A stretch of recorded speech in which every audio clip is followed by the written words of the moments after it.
வணக்கம். இது மின்னம்பலம். நான் விஷால் பொலிவர். 2026 சட்டப்பேரவை தேர்தல் அடுத்த மாதம் 23ஆம் தேதி நடக்க இருக்கக்கூடிய சூழல்ல அரசியல் கட்சிகள் தங்களுடைய வேலைகளை ரொம்பவே பரபரப்பா செஞ்சுக்கிட்டு இருக்காங்க. இந்த நிலையில சென்னையில் இருக்கக்கூடிய திருவிக நகர் தொகுதி இன்றைக்கு அரசியல் மன்றத்துல ரொம்பவே உற்று கவனிக்கக்கூடிய ஒரு தொகுதியாக மாறி இருக்கு. எதனால இந்த தொகுதி அந்த அளவுக்கு ஒரு முக்கியத்துவம் வாய்ந்ததா இருக்கு? இந்த தொகுதியில நிக்க போற அந்த ஸ்டார் வேட்பாளர்கள் யார் யார்? இது எல்லாத்த பத்தியுமே இந்த காணொலியில நம்ம தெளிவா பார்க்கலாம். சம்மர் ஹாலிடேஸ் வந்தாச்சு, நம்ம ஜிடி ஹாலிடேஸும் வந்தாச்சு. GT holidays, South India's #1 travel brand. தமிழக சட்டப்பேரவைக்கான அனௌன்ஸ்மெண்ட் வெளியான உடனேயே திமுக மற்றும் அதிமுக இந்த இரண்டு கட்சிகள்லையுமே ரொம்பவே பரபரப்பாக போய்கொண்டிருந்தது. இந்த வாரம் தான் திமுக மற்றும் அதிமுக இந்த ரெண்டு கட்சியிலுமே தொகுதி உடன்பாடு அப்படின்றது இறுதி செஞ்சிருந்தாங்க. இப்ப குறிப்பாக சென்னையில இருக்கக்கூடிய திருவிக நகர் அப்படின்றது தற்பொழுது ஒரு முக்கியத்துவம் வாய்ந்த ஒரு தொகுதியாக மாறி இருக்கு. அதற்கான காரணம் என்னன்னா, அதிமுக கூட்டணியில தமிழ்நாடு பகுஜன் சமாஜ் அப்படின்ற ஒரு கட்சி கூட்டணியில சேர்ந்திருக்காங்க. அந்த கட்சியினுடைய தலைவரான பொற்கொடி ஆம்ஸ்ட்ராங் அவர்கள், அதாவது பகுஜன் சமாஜ் கட்சியினுடைய மாநில தலைவராக இருந்த திரு ஆம்ஸ்ட்ராங் அவர்களுடைய மனைவியான திருமதி பொற்கொடி ஆம்ஸ்ட்ராங் அவர்கள் தான் அந்த கட்சியினுடைய தலைவரா இருக்காங்க. அவங்க எடப்பாடி அவர்கள் கிட்ட ஒரு சீட் வேணும் அப்படின்றத கேட்டிருக்காங்க. எடப்பாடி அவர்கள் அதிமுக சின்னத்துல நீங்க போட்டியிடணும் அப்படின்றதையும் சொல்லியிருக்காரு. அதே போல உங்களுக்கு ஒரு தொகுதியும் நாங்க கொடுப்போம் அப்படின்ற ஒரு வாக்குறுதி கொடுத்திருக்காரு. குறிப்பா திருவிக நகர் தொகுதி அப்படின்றது பெரம்பூர், புரசைவாக்கம், எழும்பூர் ஆகிய தொகுதிகளிலிருந்து சில பகுதிகளை பிரிச்சு 2011ஆம் ஆண்டு உருவாக்கப்பட்ட ஒரு தொகுதியாக இருக்கு. இந்த பகுதி அப்படின்றது மறைந்த ஆம்ஸ்ட்ராங் அவர்களுடைய ஆதரவாளர்கள் அதிக அளவுக்கு இருக்கக்கூடிய ஒரு பகுதியாகவும் இருக்கு.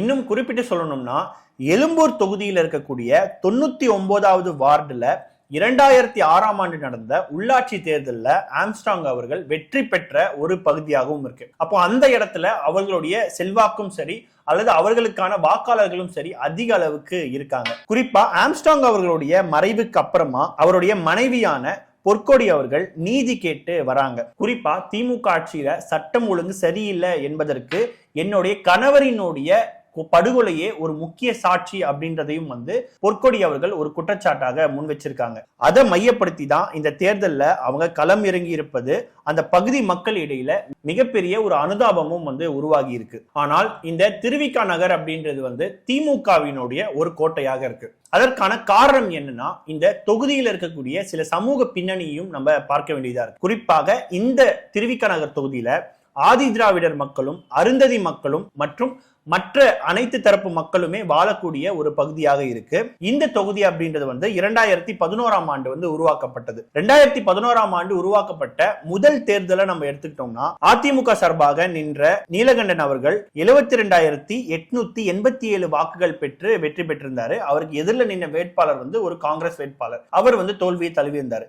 அதன் பிறகு 2016ஆம் ஆண்டு நடந்த சட்டப்பேரவை தேர்தலில் இந்த திருவிக நகர் சார்பாக போட்டியிட்டவர் யாருன்னா, தற்பொழுது சிட்டிங் எம்எல்ஏவாக இருக்கக்கூடிய தாயகம் கவி அவர்கள். அன்றைக்கு, அதாவது 2016ஆம் ஆண்டு அவர் 61,744 வாக்குகளை பெற்று தனக்கு எதிர்த்து போட்டியிட்ட அதிமுக வேட்பாளரான நீலகண்டன் அவர்களை தோற்கடிச்சிட்டாரு. அதன் தொடர்ச்சியாக 2021ஆம் ஆண்டு நடந்த தமிழக சட்டப்பேரவை தேர்தலில் இந்த திருவிக நகர்ல தாயகம் கவி அவர்கள் மீண்டும் வெற்றி பெறாரு.